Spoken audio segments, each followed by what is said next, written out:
problem is if you don't sacrifice for something, if you don't invest in something, then you have no chance at all of getting the prize at the end, whatever that may be. Whether it's a healthy relationship, whether it's some sort of wealth or whatever. So my advice to anybody thinking about getting married is to do what investors do when they buy a stock. Do your research, do your due diligence, take your time, think it through, be ready for the struggle. And then at that point, when you feel that it's a good move, make the move in faith. Make the move with faith, meaning like knowing for a fact that you will never know for sure if this is going to work out. You don't know what the future holds. But faith says, I know I can't have the win if I don't at least try. I got to get in the game to have a chance. So I'm going to get in the game. I'm going to do my best because I know this gives me the best chance to win. And then when you get that asset called marriage, just know it's an asset like any financial asset you'll ever get. I could give you a company. I could give you an automobile manufacturer right now. And if you run that company badly, it will destroy you. It will run you into the ground. It will leave you financially devastated and bankrupt. So when you get that marriage of a or that asset of a relationship, you do what good investors do. You invest in the asset. You pour in the time. You do the research. You go to the therapy sessions. You learn the conflict resolution skills because what you're doing is you're making yourself a better CEO of your household. Every study shows that companies that have good CEOs are more successful than those who don't.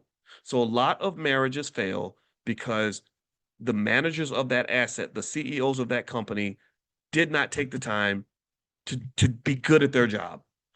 They did not take the time to learn what it takes to be a good father. They didn't take the time to learn what it takes to be a good husband. They learn what they didn't take time to learn what it takes to be a good wife or a good mother. They just went there and winged it. And this is where the white man pulled a rope a dope on your ass. This is where they pulled a rope a dope on you. They trained you to go 4 years to school to learn how to work for a white man, but you won't spend 4 minutes learning how to be a good father.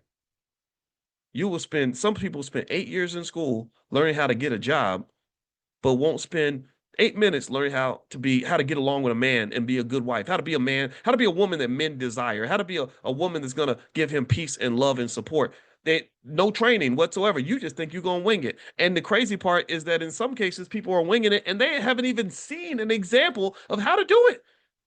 Because you're getting your relationship advice from internet gurus who can't date a person for 10 minutes and you never saw it growing up in your house. So you literally are trying to run an automobile manufacturer and you ain't never even seen a car. That don't make no damn sense. So my feeling is at the end of the day is ask that question, what do you value? And when you decide what you value, do you value wealth? Do you value power? Do you value success? Do you value family? Do you value love? Do you value health? And then once you pick out what you value, pick like 3 or 4 things. Don't try to pick everything. It's 3 or 4 things. Once you know what you value, that should be what you invest in.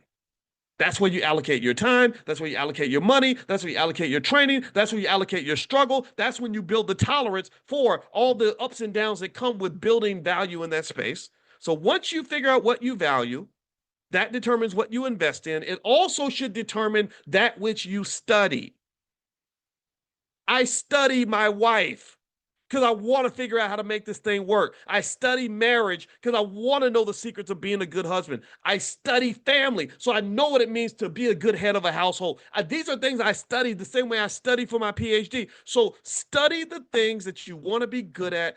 Figure out what you value. That will determine where you invest, and where you invest will determine what you study.